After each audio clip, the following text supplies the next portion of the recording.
And now, as we say farewell to the earthly presence of our beloved Jean, we will sing hymn number 424, O Love That Will Not Let Me Go.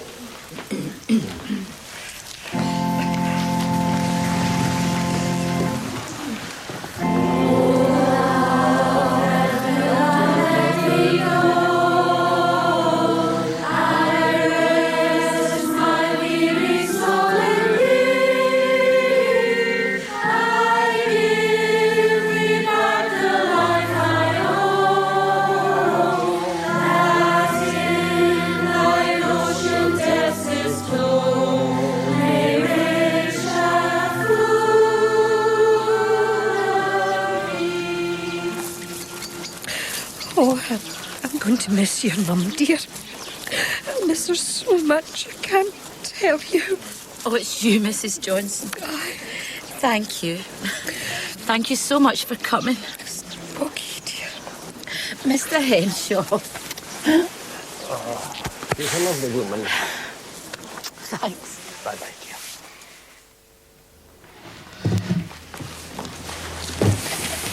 Oh, dust. Palgrave's golden treasury. Every home should have one. I didn't know we did.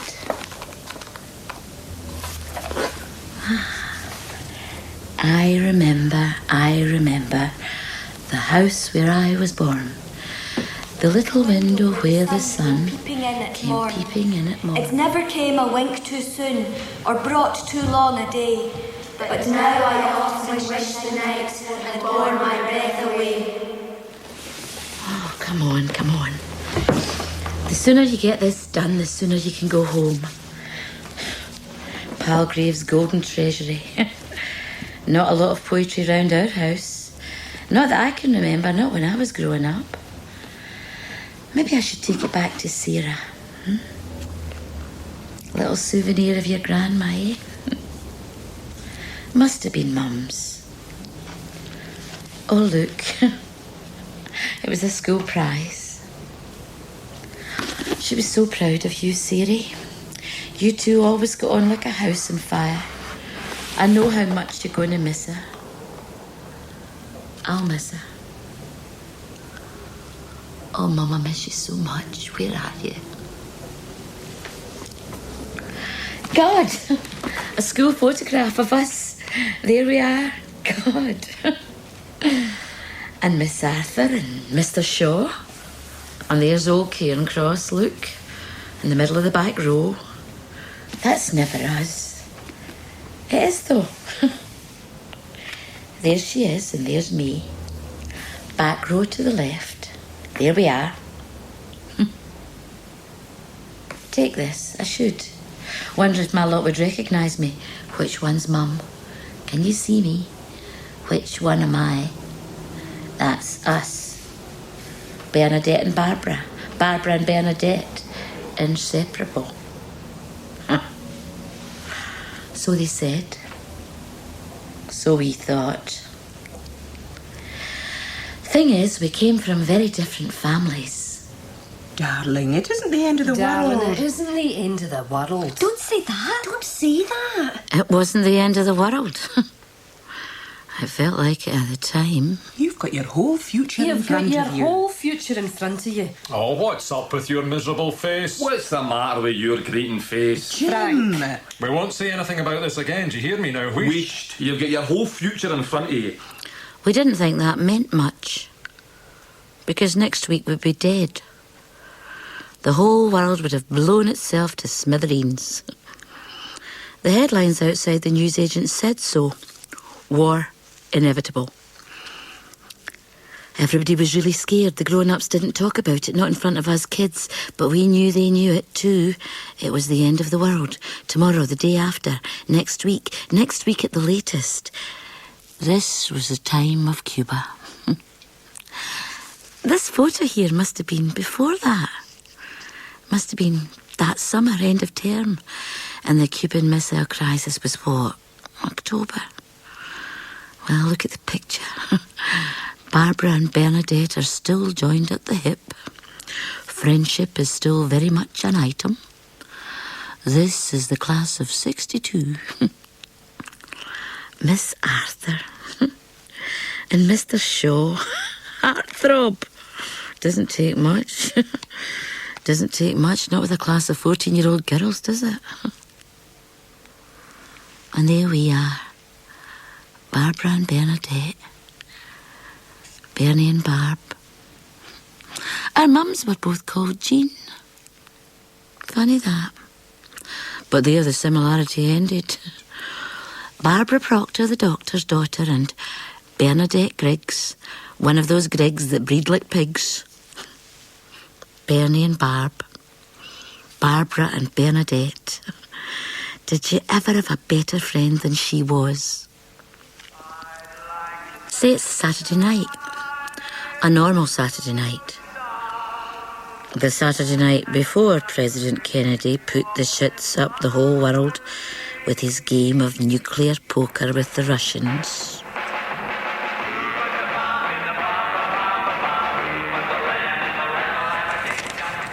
Have you one basic dress that can be dressed up for almost any occasion? Oh, Bernie, listen, it's a quiz in the Women's Own. Great. Are both your stockings seam straight this minute? Have you at least one pair of plain black court shoes? What to do on that spare night in? Pamper yourself, of course. To widen grubby elbows rub with a cut lemon daily? Oh, yeah. Oh, look! Bachelor boys! Hollywood style. Show us. Rock Hudson finds home cooking great fun and has a gang of his friends over once in a while to try out his speciality. Barbecue spare ribs. And boy, oh boy, do they taste good. Let's see. John Wayne favours fish dishes. Dirk Bogart prefers a ragout of veal. Eh? Oh, ragout, you. It's French, Bernadette. I know. Tab Hunter is happy with a hamburger. Oh, I'm starving, Barbara. Look, taffy-haired Janet Leigh is the lovely wife of actor Tony Curtis. Are they not divorced? Oh, maybe it's an ancient magazine. Mum's had them for donkeys. She kids on, she only gets them for the waiting room. Hollywood, eh? Oh, I know. This place is a dump. See, when I'm 17, I'm going to dye my hair platinum, buy the highest stilettos I can find and emigrate to USA, or Canada, or New Zealand, or somewhere. Australia. Bernadette, you can go to Australia for 10 quid. No, America. I'm dead serious, Barbara. Oh, no? I mean it. I've got an auntie in the States, New Jersey. Call this bloody Saturday night. Oh, here is a dump, isn't it? Here? I would not pee in it if it was in fire. They should drop the bomb on at any time. Do the world a favour. Bernadette? What? Don't say that. Don't say it. In 3 days' time, that'll be exactly what looks like happening. Go back. Earlier that day. 14 years old, and every Saturday it's the end of the world about something. Oh, what's the matter with your greeting What's the face? matter with your greeting face? Nothing. Well, maybe you've picked out the pattern. Mrs. Petite Capri Pants or Toreadors. You'd place the pattern, you'd make yourself take the time to pin it. Patience and pins. You'd cut them out really, really carefully. Suitable fabrics. Seersucker, glazed cotton, knits, needle cord, and piqué. Allow extra fabric to match large-scale prints. Or your first fumbling experiments with last through 6 to 8 shampoo, semi-permanent hair colour. Chestnut charm, northern lights, golden sequins. Hint of a tint. You'd spend hours in the chemist's poring over the colour chart. Disaster. And the biggest disaster of all, no effect. Total waste of money. What a waste of money. You must have a lot more money than sense, my girl. And Bernadette, don't you believe in dirty marks all over my good towels? No, Mum. Just watch, Barbara, you don't do any damage to my good singer. Right, Mum. Don't you belong there in that bathroom? bathroom. Your dad's to get in there and get himself shifted. And mind my shears. Oh, wheesh. Well, Jim, a good dressmaking shears, and she uses them to cut her fringe. Dyeing your hair at your age. What'll the teachers say on Monday? Mum! What are you supposed to be making anyway? What colour is it supposed to be going to turn out? Toreador pants. Golden sequins. Jim, did you hear that? What your dad'll say, I don't know. Mum! Toreador Golden pants. Toreador pants. What are they when they're at home with a BTM like yours? Frighten of French. Make yourself cheap. Ends up bleached looking, your dad'll tan your hide, my girl. What the hair oil is golden sequins as a shade for hair. Jean, I am Jean, I'm to trying to do do my crossword. Pudding. Sometimes I think the whole different backgrounds thing was grossly exaggerated. Although much was made of it at the time. OK, different class, different attitudes, different standard of living, granted, different sides of the track, maybe, but I'd say they were far more alike than, well, certainly much more alike than they thought they were. Cut according to your cloth. According to your Cut cloth. according to your cloth. A stitch in time saves nine. A stitch in time saves nine. Many a mickle makes a muckle. Many a mickle makes a muckle. Watch your handbag. Watch your handbag. People who complain of playing second fiddle should be glad they're in the orchestra at all. You've got your whole future in front of you. You've got your whole future in You've front got your of whole you. future in front of you. You've got your whole future in front of you. So see you watch your handbag and stick it at the school. Saturday night, Saturday eh? night, huh? Big deal. Big deal. I suppose Bernadette's coming round. I suppose you begin round to Barbara's. Or are you going there for a change? Or is she coming here for a change? Sometimes I wonder if she's a home to go to. Her mother will be wondering if you've a home to go to. Mum! Bernadette, doll. Just because you passed your exam and qualified for the high school, there's no reason to treat your brothers like dirt and turn up your nose at everybody else around here. Barbara, pet, I know you and Bernadette have been the best of pals since you were yon high, but now you're at the big school. Have you not made any other nice friends? Don't you want to be pals with them? But my best pal's Bernadette. But my best pal's Barbara. To whiten grubby elbows, rub with a cut lemon daily. Is that right? To lighten a sallow, winter-worn neck, make a bleaching solution by mixing 1 tablespoon of 20 volume peroxide to 3 drops of ammonium. Soak a wide strip of cotton wool, squeeze lightly and wrap around the neck. After 20 minutes, remove, splash skin with tepid water and smear on a soothing cream. I should think it would shake an ocean of calamine lotion. I saw your big brother. Which big brother? My big brother? No, the nice looking one. The next one. The apprentice? Nice looking nothing. Is he? With the bike. The butcher's boy. Butcher's boy? That's the third one. He's as ugly as a pig. No, he isn't. So? Wish I had brothers. Pig ugly? Wish I wasn't an only one. I wish I was an only one. My brothers are all toe rags. This place is a dump. Oh, look. Find your face shape here, then choose the style famous London hairdresser Piers von Spears has created specially for you. Barbara, would you say my face was round, square, heart-shaped or oval? Oval. A sort of roundish oval. Or maybe it's more of a squarish heart shape. I'm ugly. Oh, Bernadette, you are not ugly. I'm ugly. I am pig ugly, and Mr. Shaw's getting married to Miss Arthur, and I wish I was dead. Don't say that. Don't say it. Next week, you'll wish you were back in this week on a normal, boring Saturday, making mountains out of molehills. What's up with your face? What's up with your face? I cut the left leg back out, inside out, and squeegee. It's made no difference. Supposed to be simplicity. Nobody will notice. Who's going to be looking at your hair anyway? You're only a wee lassie. I'll give you something to blink and I'll cry give you for. something to bloody cry for. Never mind, Never pet. mind, pet. Bernadette's coming round, eh?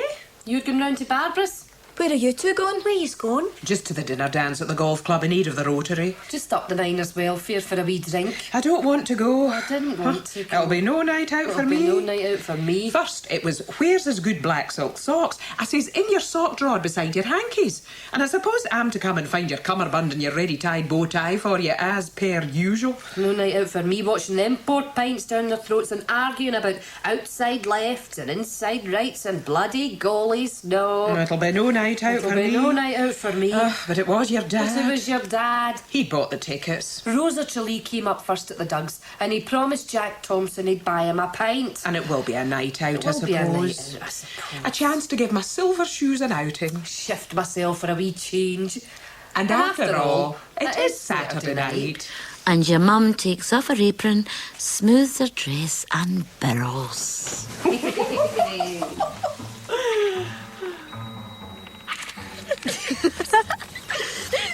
Single girls. How good a conversationalist are you? How bright will your visitors find your fireside chat this winter? Can you wash a woolen cardigan without shrinking it? Do you know where the main stopcock is? For use when there's a burst pipe? Are you a stay-at-home type with no wish to travel? 2 marks for yes, column A, or 2 marks for no, column C? Have you ever made A, a dress, B, a piece of basketry, or C, a souffle?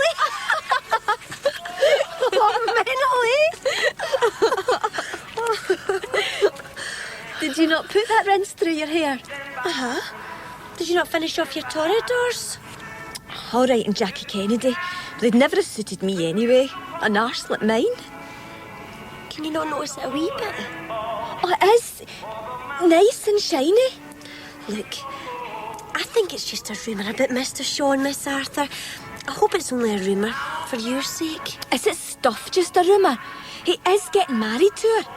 Myra Simpson's big sister works beside Miss Arthur's cousin, who's a Saturday girl in Timothy White's The Chemist, and she's a bridesmaid. I only hope Arthur has the decency to wear a long white frock. Piano legs like hers. She's got a nice face. Aye, up to a point.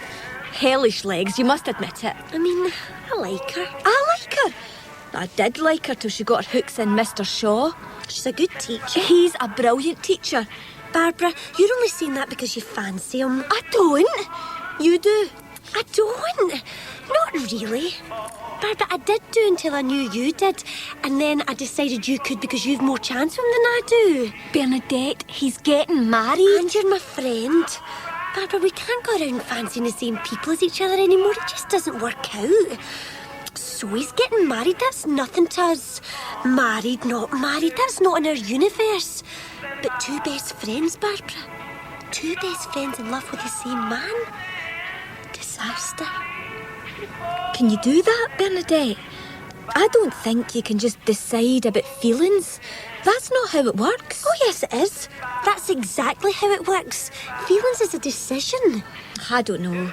And anyway, I don't see how it matters if we both fancy the same person. I mean, we both fancied Richard Chamberlain last year when everybody in the class went on to Ben Casey. Oh, that's totally different. Dr. Kildare's a fictional character, but Mr. Shaw's real. Listen, Bernadette, I love him. And why I love him is he's such a brilliant teacher with nice eyes. Whose pet you are? I'm not. You are. Teacher's pet. Mr. Shaw's wee pet lamb that's always top of the class. I derive great pleasure from reading this essay. 18 out of 20. Barbara, would you read yours out loud? I wish some of you would take a leaf out of Barbara Proctor's book.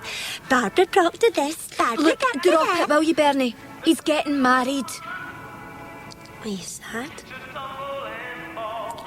Tell you the truth, I'm sad he's getting married to Miss Arthur, even though neither of the two of us had any chance anyway. Even you that is his favourite. Oh, but it's not the end of the world, you know. Don't tell me what is and isn't the end of the world. Read my fortune. I read your fortune on Wednesday. This is Saturday. You're supposed to give your future enough time to happen. I didn't like that future. I want a different future. It's bad luck. I'll get the book.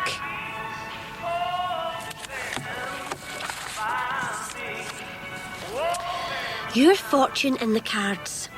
A queen for a lady, a king for a gentleman. The suit according to his colouring. Hearts of very fair, diamonds of fairish, clubs of rather dark, spades of very dark. Will represent the person with whom you are or are destined to be in love. Right.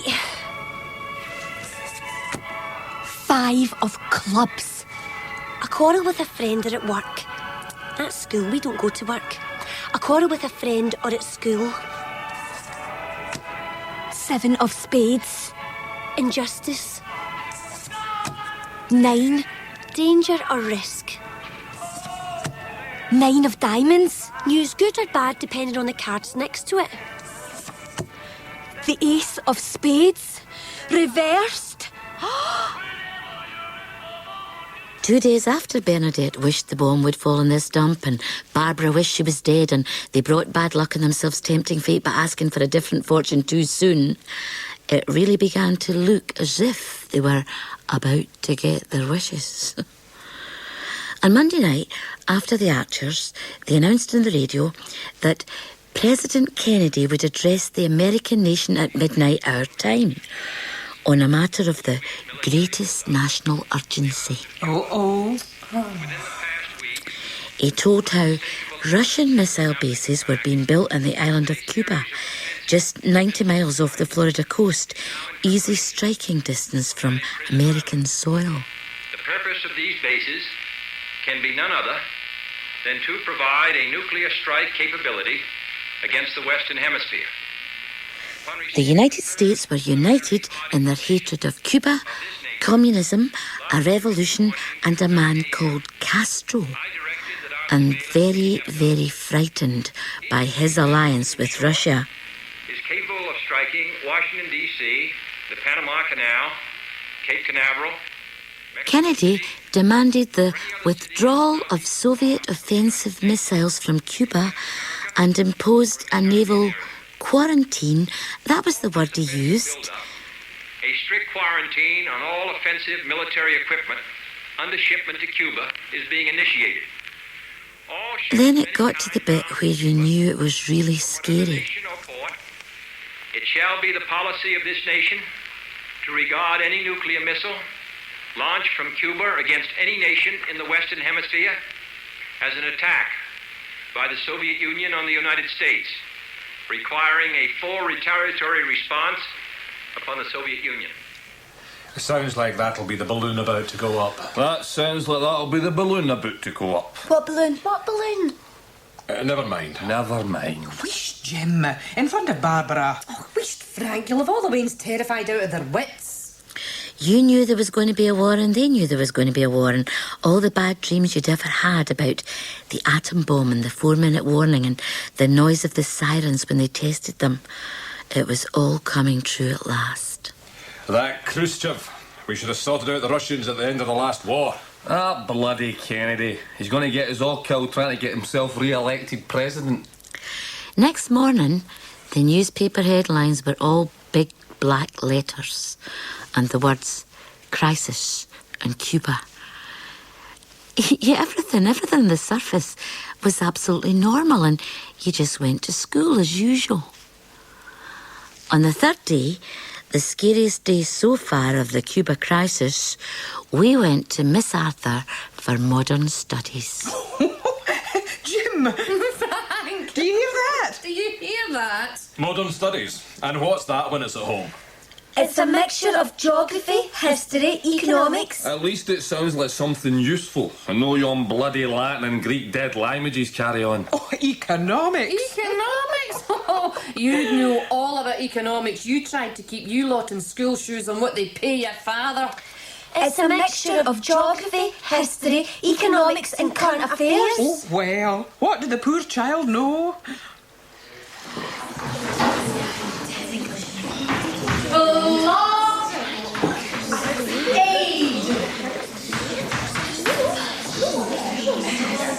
What does the word blockade mean? Sandra? Miss, it's where the Navy stops ships landing their cargo at an enemy port. Exactly. A blockade is a naval siege, such as President Kennedy is currently conducting on Cuba. But he didn't actually use the word blockade in his speech. Any idea why? No? Nobody? Well, he used another word instead. Anybody? He used the word quarantine. What does the word quarantine mean? I mean, normally. Marianne? No. Yes? Miss, is it where you isolate somebody that's full of germs to stop them infecting anybody else? Very good, yes. So it's an interesting use of the word in this case, isn't it? Miss, it means America wants to stop Cuba from getting infected with communism. Bernadette Griggs' dad's a communist. Yes, no. Bernadette Griggs' dad says there's going to be a war. Well, I fervently hope not, but Bernadette's dad could be right. Miss, there isn't going to be a world war, is there? Why do we have to come to school still? Why do we have to do hockey when there's going to be a war? Miss, is it going to be World War III? I hope not. Now, back to this language. Mr. Shaw said there wasn't going to be a war. I very much hope he's right. Mr. Shaw said that the atom bomb has kept the peace and sent for the last war. Well, that's a point of view. Miss, is it true that you're a band the bomber? Miss, you look like a band the bomber in your duffel coat. Miss, are you engaged to Mr. Shaw? Now, the American blockade of Cuba. Why didn't Kennedy use the word? Call a spade a spade. Exactly, Bernadette. Any ideas? Well, it was probably a matter of international law. Mr. Gateskill. Anybody? Miss, leader of the opposition. Right. Mr. Gateskill has raised the question of the legality of the American action in blockading Cuba. A blockade is an act of war. Does one country have the right, in time of peace, to blockade another country by posting its navy in international waters? Also, Gateskill and others, not the Prime Minister, not Macmillan, or at least not publicly, but many on the left expressed their grave concern at the lack of consultation between the USA and its NATO partners. NATO. Jean Ann Simpson? Well, North Atlantic Treaty Organisation. Good, Pamela. My dad says Kennedy's crazy and he could kill us all trying to get re-elected. Everybody knows it's Khrushchev that's obviously not. He is. He's crazy. He's a communist. He wears funny suits. Is that important? Mrs. Khrushchev wears big bundles of stupid, lumpy fur coats. She looks worse than someone out of the Women's Guild. Russian women have to drive tractors. Mrs. Kennedy looks like someone out of a magazine. Yeah, miss. Jackie Kennedy looks like $1 million. Khrushchev's a maniac. You just believe all the propaganda. It's the communists that do the propaganda. Does he even know what that word is? Now we calm down, Beth. Bernadette. Propaganda is lies spread by the other side. Truth is our side's view of the matter. Truth is beauty, and beauty truth. That's what Mr. Shaw says. Good for him. That's back to front you. Anyway, it's John Keats. Good for him. But we were discussing the current situation. Possible ways out of this dangerous situation. The United States could trade their bases in Turkey, which are, after all, just as close to the USSR as these ones the Russians want to build on Cuba are to American soil. That's totally different. How is it totally different, Sandra? It is. My dad says Churchill should have finished off the Russians at the end of the last World War. He says the Ruskies are worse than the Germans any day. Communism's worse than the Nazis. So does mine. Mine says the Yanks should bomb the Cuban bases and invade straight away. Show Khrushchev who's the boss. Well, let's hope no one takes that course in the present incendiary situation. My dad says what this country needs is another war to get this country on its feet. Then your dad's a maniac with President Kennedy. No. Well, Bertrand Russell sent him a telegram telling him so. So he did. Your action desperate. Stop. No conceivable justification. Stop. We will not have mass murder. Stop. End this madness. Stop. It got worse and worse, though. The Russian forces were in full alert. Khrushchev was crazy, we all knew that. He wore lumpy suits and Cossack hats and was bald and crazy like an angry baby. At the UN, he took off his shoe and banged it on the table and shouted like a furious tyrannical baby, determined to get his own way or bring the whole house down on everybody's head.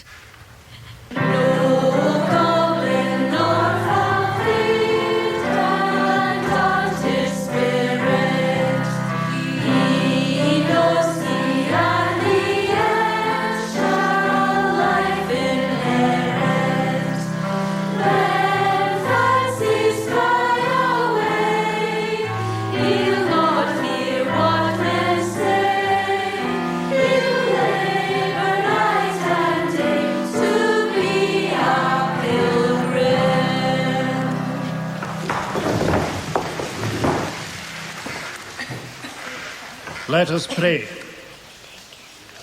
O Lord, bless this school and make all of us loyal, obedient and useful citizens in this our school community. Lord, today in our school assembly we pray for our country and the world. Bless our leaders in this time of international tension. God bless Mr. Macmillan and President Kennedy. They know the course they have embarked on is right and just, and we pray that you will grant them courage to keep to this right course and to have the strength to prevail against those dishonourable peacemongers who would have them compromise with the forces of evil. We thank God for the strength of our leaders in the face of intolerable provocation. We know that it is only when faced with our courage that our enemies will see the error of their ways. Jeez, that Cairncross is as mad as the rest of them, Barbara. Bloody heading masters. I know, it's getting worse. There are all these Russian ships stopped dead in the water just in front of the US Navy. If any of these lunatics fire, Bernadette... I know. Madmen. I think it's men that's mad. You mean mankind? No, men. Women wouldn't play at cowboys like this. Women don't get the chance. Women don't get to be the President of the United States. Women don't get to be the Prime Minister. I'll tell you whose side I'm on. Whose? Cuba's. Cuba? But my dad says Cuba's just a prawn. A what? I mean, a pawn. Bernie, you know what I mean. I mean, just a toy in Khrushchev's game. Exactly. That's why I'm on Cuba's side. O Lorenzo, if thou keep promise, I shall end this strife, become a Christian, and thy loving wife. All right, Riach, do the way your mention of houses. We'll stop there for Act 2, Scene 3 until next week. If there is a next week. Take out your approach to poetries. We've got 20 minutes or so left, and we can continue on the romantics. Like the Wordsworth on Christmas. Imagine this might be our final double English we ever get and we've got to waste it on poetry. Barbara Proctor and Bernadette Griggs, are you two chatting? If you've got something to say, share it with us all, please. Even on death row, the guys get to pick what they want for their last breakfast, don't they? Bernadette Griggs, stand up. Repeat what you just said. I just said, on death row, the condemned men get their favourite meal the day of their execution, sir. Fascinating. Now, I won't ask from what lurid film on ITV you gleaned this riveting information, nor will I ask you to explain its dubious relevance to the topic on hand, which is the romantic poetry of the early 19th century. John Keats. Bernadette Griggs? A romantic poet, sir. Okay, sit down, Bernadette. And no more chattering. No, sir. A romantic poet. Anything else? Anybody? He died, sir. He died, Eleanor. Yeah, like we all will someday.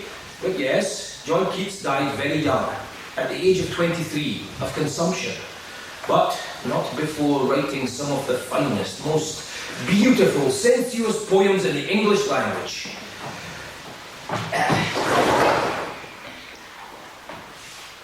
Beauty is truth, Ruth, beauty. John Keats, Ode on a Grecian Now write it down. Sir, we did last week. All right, Bernadette. Write it down again then. Beauty is truth, truth beauty. Now think about that. Turn to page 38. Marianne, you start. A verse each. La belle dame sans merci. Translation, please. All right, Bernadette. The beautiful, ungrateful woman. How do you make that out? Oh, I see. Literally, Pamela. The beautiful woman without thanks. Yes. Only here I think it means something much closer to the English mercy. First verse, Marianne, then round the class. Oh, what can ail thee, night's arms, alone and palely lodging? The sedge is withered from the lake, and no birds sing. Oh, what can ail thee, night arms, so haggard and so woe begone? The squirrel's granary is full, and the harvest's done. I see a lily on thy brow, with anguish moist and fever dew, and on thy cheeks a fading rose, fast withereth too. I met a lady in the meads, full beautiful, a fairest child. Her hair was long, her foot was light, and her eyes were wild.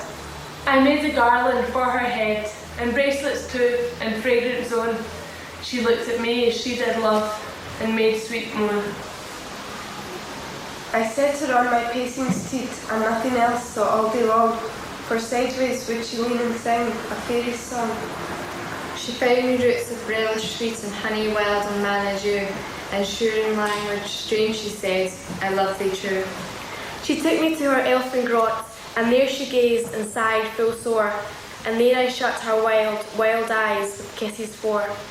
And there she lulled me asleep, and there I dreamed, a woe betide, the latest dream I ever dreamed, on the cold hillside.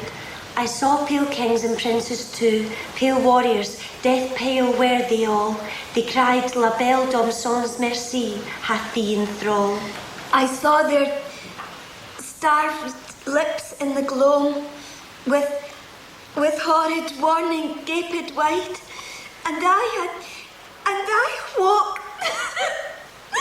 Barbara, Kate, what's the matter? Do you want to go for a drink of water? No, I don't. Bernadette, take Barbara for a drink of water. Wash your face. It's okay. It's not. Take her to see Miss Houseband. Tell her she's not feeling very well. I don't want to. What's wrong? I'm frightened. There's going to be a war. Listen, don't cry. Don't worry.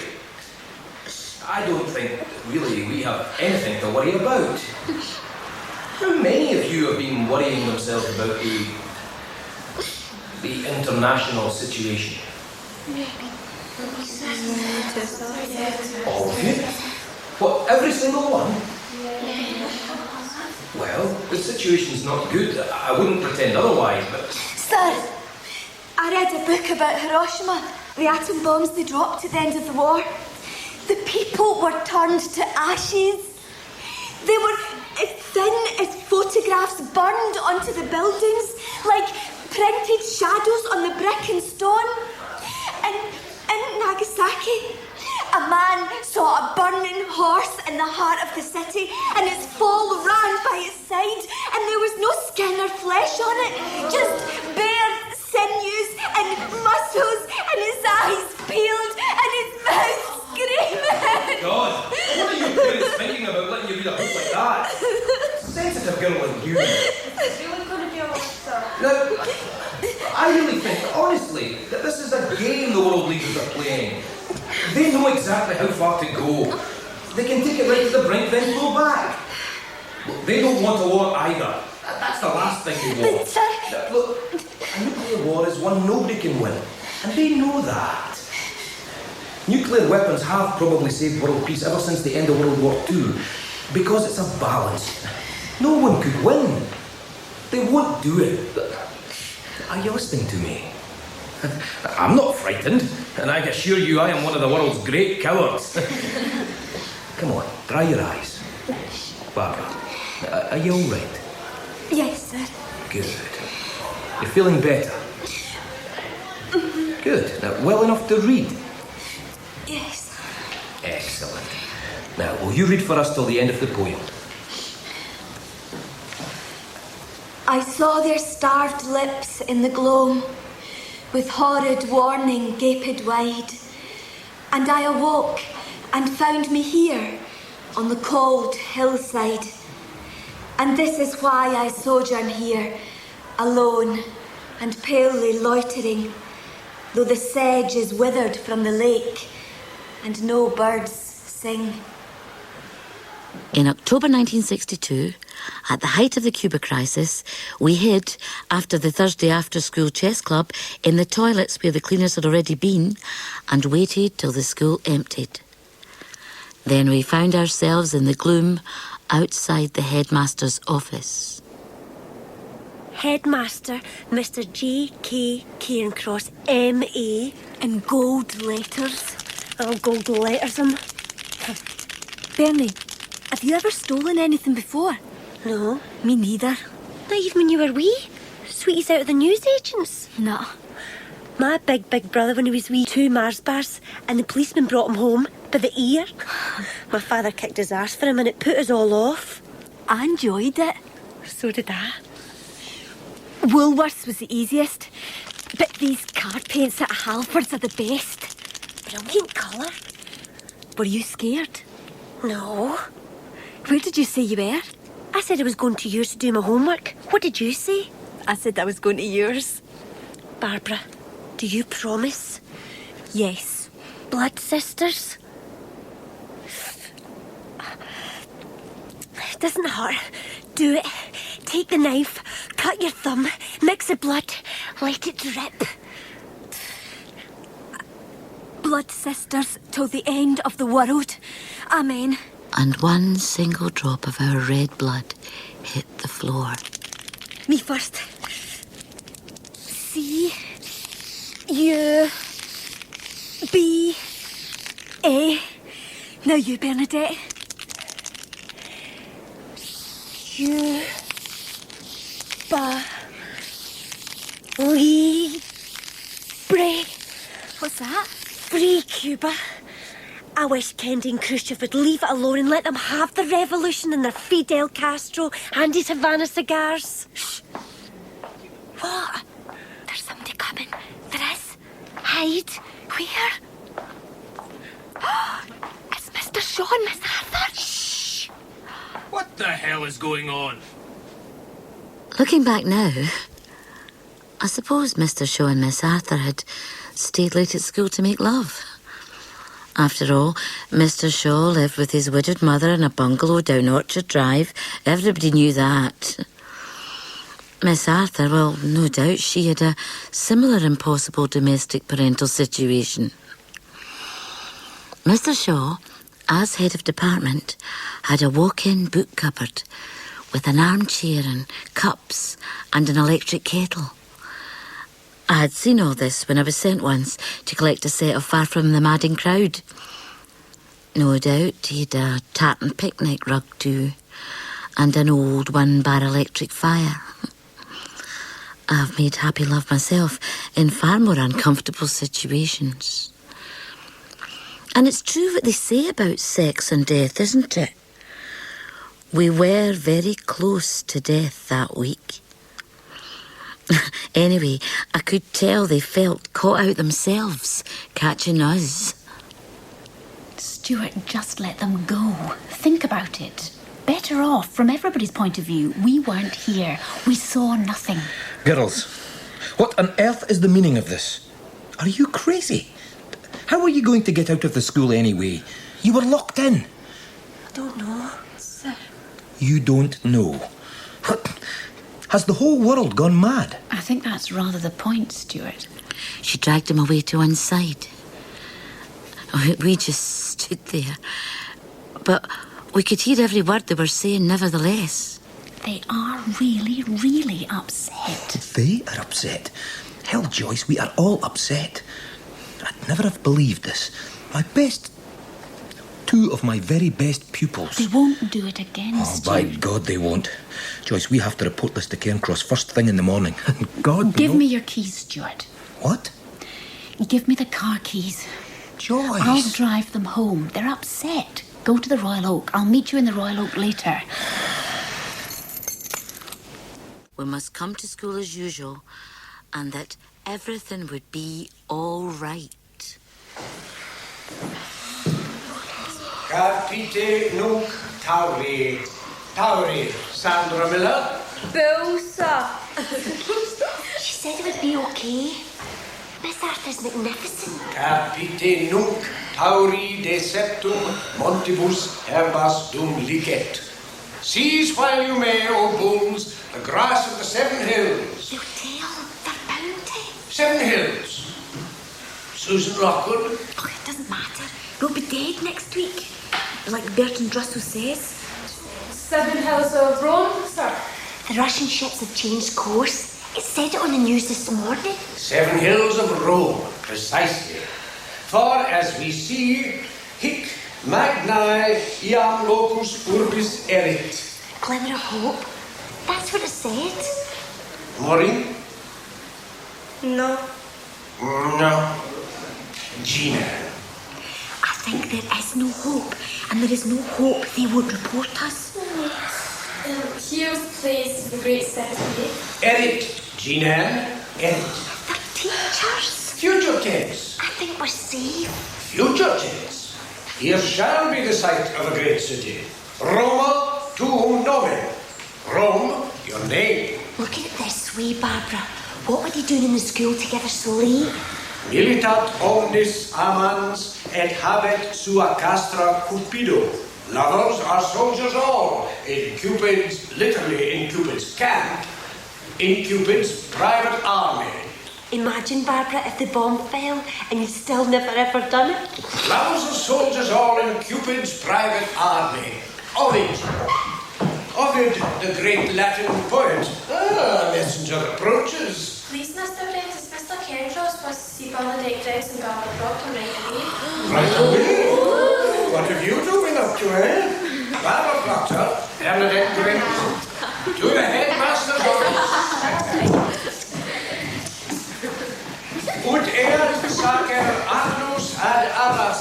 See the sacred lamb advances to the shining altar. Get some solvent to get this off.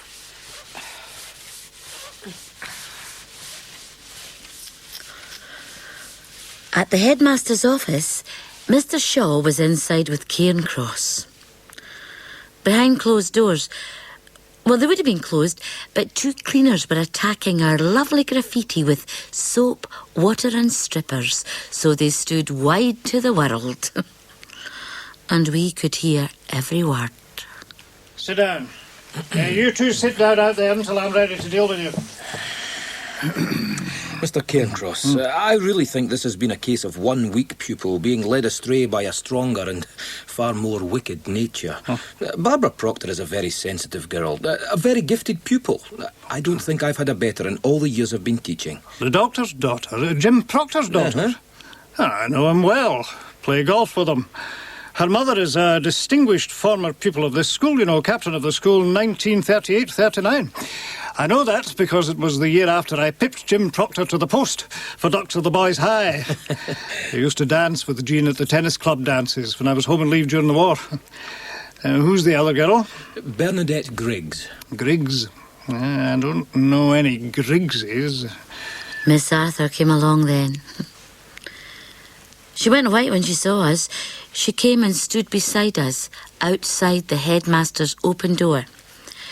She took us each by the hand and marched us in. Courage. Come in, you two. Miss Arthur, don't you have a class?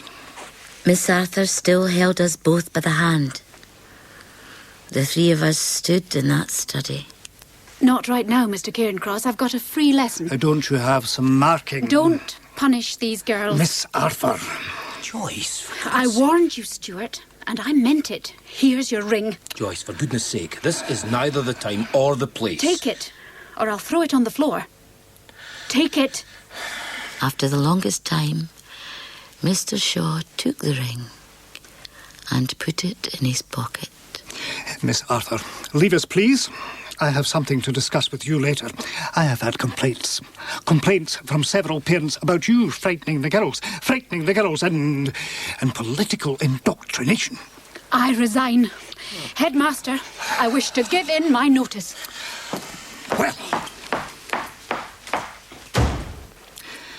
Well, may you hang your heads in shame, the pair of you. Barbara Proctor, Bernadette Griggs. Now, what do you two have to say for yourselves? Nothing? Nothing. Cuba Libre. What is this nonsense? I wrote it on the wall. Kennedy's mad. Kennedy's mad and Khrushchev is mad. I'm a Beldam. I'm a Beldam sans merci. Cuba Libre. Keep quiet. Barbara Proctor, what do you have to say for yourself? I'm waiting. Come on, staring at the floor like that. It was my idea. Basically, it was my idea, and Barbara just went along with me. Well, Barbara Proctor, what do you have to say? I said nothing. All I had to say was that it wasn't true. Though it was sort of, indeed it was Bernadette's idea to become Cuba, the two-girl gang, but I had been wild to be a part of it. I stole the red car paint.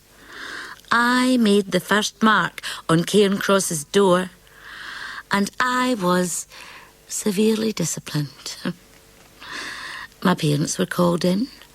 I was stripped of my class vice captain's badge, banned from any school outings, denied all privileges for the rest of the term, while Bernadette was expelled.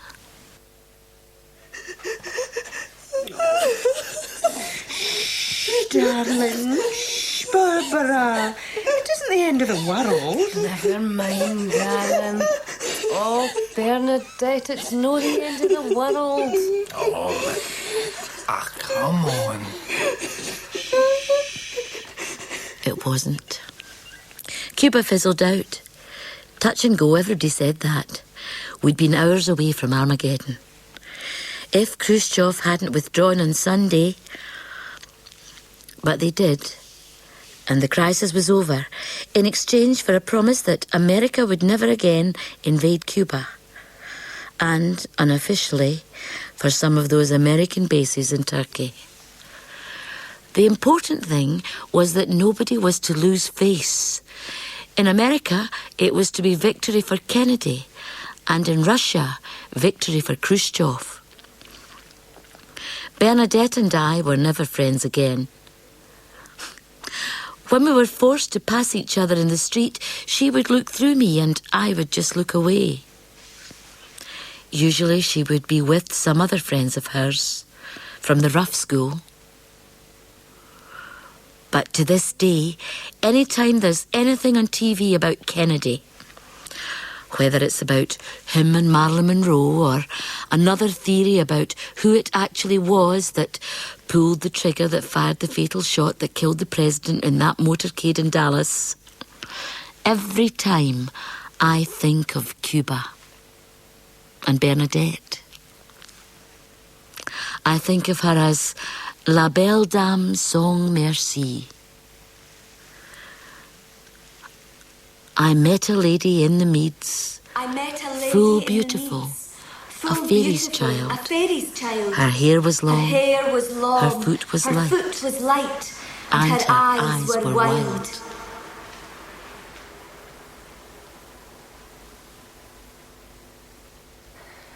In Cuba, by Liz Lochhead, young Bernadette was played by Julie Wilson Nimmo and young Barbara by Pauline Lockhart. Older Barbara was played by Liz Lochhead. Jean Proctor was Ann Crawford, DrJim Proctor, Sandy Welch, Jean Griggs, Grace Glover, and Frank Griggs, Vincent Friell. Miss Arthur was Gerda Stevenson, Mr. Shaw, Lewis Howden, Cairncross, Finlay Welsh, and Prentiss, Ralph Riach. Marianne was Alyssa Anderson, Susan, Rachel Boyd, Pamela, Lucy Brown, Jean Ann, Kari Corbett, The Messenger Girl, Asha Gupta, Nolene, Claire Joss, Sandra, Susan Robertson, Beth, Sally Thompson-McDermott, Linda, Elizabeth Tierney, Maureen, Catherine Tierney, and Eleanor, Cara Tormey. We'd like to thank the staff and pupils of Hrllhead High School in Glasgow and the girls of their choir for their help in the making of this production, which was recorded on location at the school and in our Edinburgh studio. Technical presentation was by Lee MacPhail. The production assistant was Debbie Waddell, and the play was produced and directed by Marilyn Imrie.